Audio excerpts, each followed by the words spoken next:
There was a time when Pizza Hut ruled American pizza, with 7,500 restaurants and nearly a quarter of the US pizza market. It was the unquestioned leader. Today, the picture is different. The brand is closing more stores than it is opening, losing ground to fast-moving rivals, and its corporate owner is openly questioning whether to keep it at all. How does a company that once seemed unbeatable end up facing a possible sell-off and shrinking sales? To understand why Pizza Hut is truly falling down, we need to go back to the very moment it rose. In 1958, two brothers in Wichita, Kansas, Dan and Frank Carney, borrowed $600 from their mother and opened a small pizza restaurant. Their first location was nothing fancy, a simple brick building, a handful of tables, and a red and white sign that barely fit the name Pizza Hut. Within 1 year, they started franchising the concept, inviting others to open Pizza Huts of their own. The idea was simple and bold: make pizza accessible to families everywhere, not just in big cities or on special occasions. By putting affordable pizza in reach of suburban America, the Carney brothers tapped into a hunger that was just starting to grow. People were moving out of cities, buying cars, and looking for places to gather outside the home.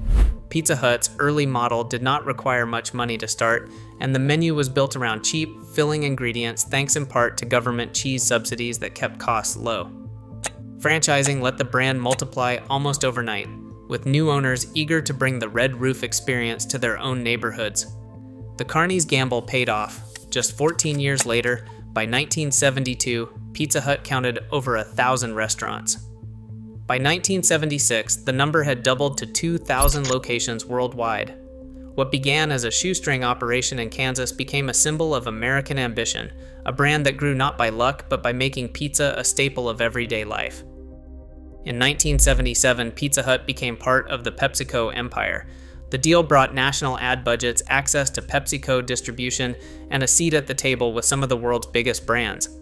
Suddenly, Pizza Hut had the power to launch ideas at a scale the Carney brothers could never have imagined.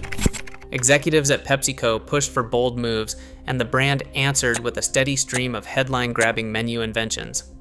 The company treated marketing like a spectacle, pouring money into national campaigns and celebrity tie-ins, all designed to drive immediate traffic and big, fast results. The 1980s and the 1990s were a carnival of new products and bigger promises. Pan pizza was a signature offering. The Bigfoot was a 2-foot-long behemoth built to feed a crowd. In 1995, the stuffed crust arrived and it was a blockbuster. The company poured millions into advertising and watched sales jump by hundreds of millions of dollars almost overnight. But behind the scenes, a new problem was brewing. For PepsiCo, Pizza Hut was one brand in a crowded portfolio, never the main event. Internal memos from the era show that as novelty pizzas drew crowds, the real corporate focus stayed on soda and snacks. Innovation was encouraged only if it produced quick wins. The result was a cycle of short-lived hits and relentless promotions. Stores filled for each new launch, then emptied when the buzz faded. The brand leaned even harder into spectacle, filling dining rooms with birthday parties and salad bars, while failing to invest deeply in delivery or long-term upgrades. The PepsiCo years made Pizza Hut bigger and flashier than ever, but they also planted the seeds of neglect. A side business chasing the next big thing while its core strength slipped out of focus. The business of pizza changed as America changed. For decades, Pizza Hut's red-roofed restaurants thrived on a simple equation. Families had time, cheese was cheap, and a night out was a treat. But the math behind the menu started shifting. By the late 1990s, the price of protein, especially chicken, fell sharply as industrial farming scaled up. For the first time, chicken became cheaper per calorie than cheese, making it easier for rivals like KFC and McDonald's to lure away budget-conscious families. Meanwhile, the 2-hour sit-down dinner faded. More households had both parents working, after-school activities packed the calendar, and eating out became less about celebration and more about convenience. Inside those brick-and-mortar Pizza Huts, what once felt like an invitation now felt like an obligation. The large dining rooms that once buzzed with birthday parties and salad bars became costly to maintain as traffic slowed. Real estate that had been a bargain in the suburbs was now a burden on the balance sheet. Families wanted food fast, not an evening commitment. The economics of the business flipped. Every empty booth and idle server chipped away at margins, while competitors with smaller footprints and streamlined menus could adapt to faster, cheaper service models. The very buildings that made Pizza Hut a fixture in so many towns became anchors, holding the brand back as consumer habits moved on. Margin pressure grew, and the once reliable dine-in advantage turned into a liability overnight. In 1997, a boardroom decision changed the course of Pizza Hut's future. PepsiCo, eager to focus on its core beverage business, spun off its entire restaurant division, Pizza Hut, KFC, and Taco Bell, into a new company called Tricon Global Restaurants. On paper, this move promised sharper management and more targeted investment, but in reality, it created confusion.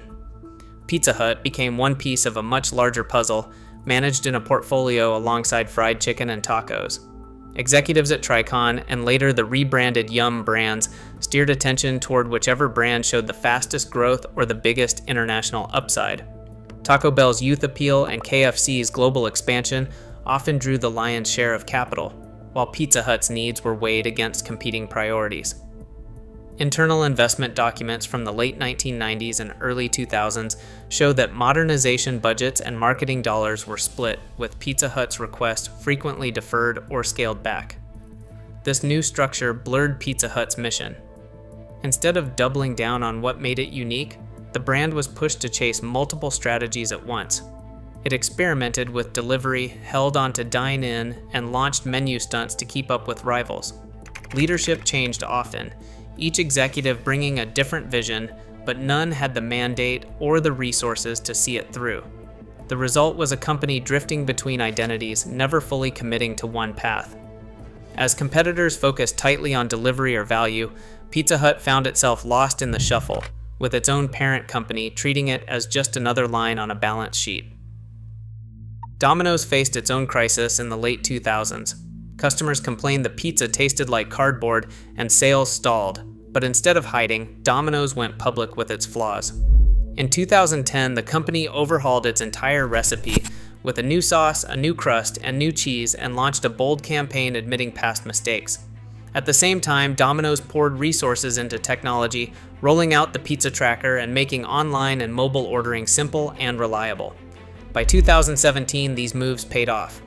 Domino's global sales reached $12.2 billion, just edging past Pizza Hut's $12.03 billion. In the United States, Domino's captured about 42% of sales among major pizza chains by the end of 2021, while Pizza Hut slipped to 23%. Domino's did not just improve its pizza, it turned itself into a tech company that happened to deliver food, leaving its old rival scrambling to keep up. NPC International's collapse in July 2020 sent a shockwave through Pizza Hut's foundation. As the largest franchisee in the United States, NPC operated more than 1,200 Pizza Hut restaurants, nearly 1 in 5 locations nationwide. Years of weak sales, rising labor costs, and crushing debt from a leveraged buyout left the company unable to keep up. Bankruptcy filings revealed a shortfall that could not be bridged even as the pandemic briefly lifted delivery sales. Within weeks, NPC announced plans to shutter up to 300 Pizza Hut restaurants, most of them aging dine-in units. The closures did not stop there. In 2024, Pizza Hut managed to open just 89 new United States stores while closing 175. The numbers tell the story. 8 straight quarters of falling same-store sales were capped by a 5% drop in early 2025. Boardrooms and franchisees alike faced a hard truth. What once felt untouchable was now shrinking, store by store, quarter by quarter. In 2025, Yum Brands is questioning whether Pizza Hut still fits its future. As technology, speed, and specialization define who survives, legacy alone offers no protection. The real risk for any giant is not competition. It is believing that yesterday's advantage guarantees tomorrow. In business, nostalgia is never a strategy.